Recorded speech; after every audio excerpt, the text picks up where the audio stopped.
یہ پہلے بھی کئی دفعہ بتایا تھا کہ اس طرح آج جمعے کو جمعۃ المبارک کہنا یہ کوئی ہمیں ثابت نہیں ہوتا ہے کہ صحابہ کرام ایک دوسرے کو کہتے ہوں۔ جمعے کی بہت بڑی فضیلت ہے، یہ اپنی جگہ معاملہ ہے، مومنوں کے لیے خوشی کا دن ہے، مومنوں کے لیے۔ باقی جن کے عقیدے خراب ہیں ان کے اوپر تو نہ جمعہ ہے، نہ عید کی صلاۃ ہے، نہ 5 وقتہ صلاۃ ہے ان کے اوپر، نہ صوم ہے، نہ عمرہ ہے، نہ حج ہے، ان کے اوپر کچھ بھی نہیں ہے فرض سوائے جہنم کی آگ کے، جس کے اندر ان کو ہمیشہ رہنا پڑے گا۔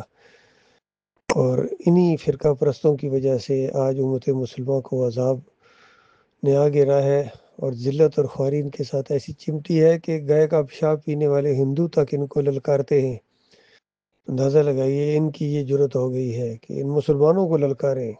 وہ دور تھا جب جمعہ فرض تھا صحیح معنوں میں مسلمانوں کے اوپر، اصلی مسلمان تھے، وہ بریلوی نہیں تھے، وہ دیوبندی نہیں تھے، وہ اہل حدیث نہیں تھے، سلفی نہیں تھے، حنبلی نہیں تھے، اور اپنے انہوں نے علیحدہ نام نہیں رکھے ہوئے تھے کہ یہ جماعت اسلامی ہے، یہ تنظیم اسلامی ہے، یہ فلاں ہے، یہ فلاں ہے۔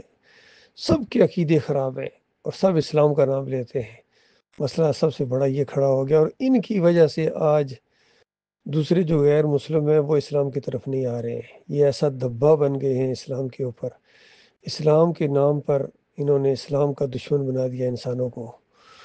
تو یہ معاملہ ہوا ہے، ان سب کا شرک ثابت ہے۔ اللہ کے بندوں پہلے بھی کتنی مرتبہ سمجھایا تھا، لیکن کان پر چوں نہیں رنگتی ہے۔ مزے کی بات یہ ہے، چلو جو شرک اور کفر کر کے مر گئے، چاہے وہ مودودی صاحب، وہ رسائل مسائل کے اندر کتنا شرک انہوں نے قبر پرستی کا لکھا ہے۔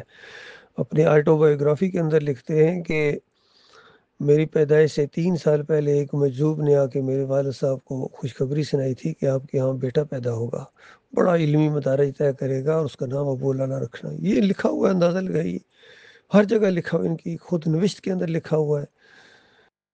اور جن کو بتایا ہے ان کو بالکل ذرا برابر ان کے اوپر اثر نہیں ہوتا ہے اس کا۔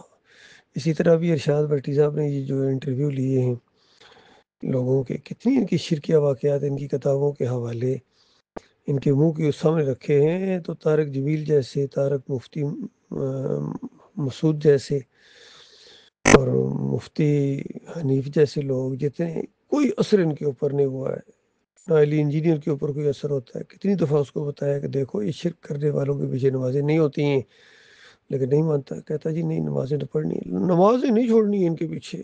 کافروں اور مشرکوں کو اپنا امام بناؤ گے تو اللہ کے عذاب کے کوڑے کیا رک جائیں گے؟ تو یہی اپنے ڈاکٹر اسرار صاحب پوری زندگی وحدت الوجود کی شرک کا دفاع کرتے رہے، ان صوفیوں کا دفاع کرتے رہے، اور زور دیتے تھے دیکھنا مدد صرف اللہ سے مانگنی ہے، کسی اور سے نہیں مانگنی۔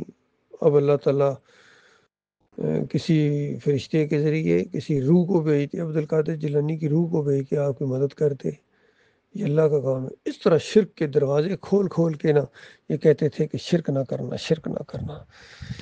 یہ حال ہے، ان سب کا یہی حال ہے، نمک حرام غداروں کا۔ انہوں نے آج اسلام کو بدنام کیا ہے، اور ان کی وجہ سے یہ ذلت اور خواری دیکھنی پڑ رہی ہے۔ تو میرے بھائیو، ہوش کے ناخن لو ذرا، تو اپنے کبھی تو اس دماغ کو استعمال کرو، ایک لمحے کے لیے تو اس کو کر لو استعمال۔ دنیاوی معاملات میں اتنے تیز ہیں، ایسی ایسی باتیں کریں گے، ایسے ایسے فلسفے اور ایسی ایسی چیزیں کہ ان سے زیادہ کوئی ہوشیار اور انٹیلیجنٹ آدمی ہی نہیں ہے، لیکن جب دین کی بات آتی ہے تو ایسے یہ توحید کے اندھے ہیں۔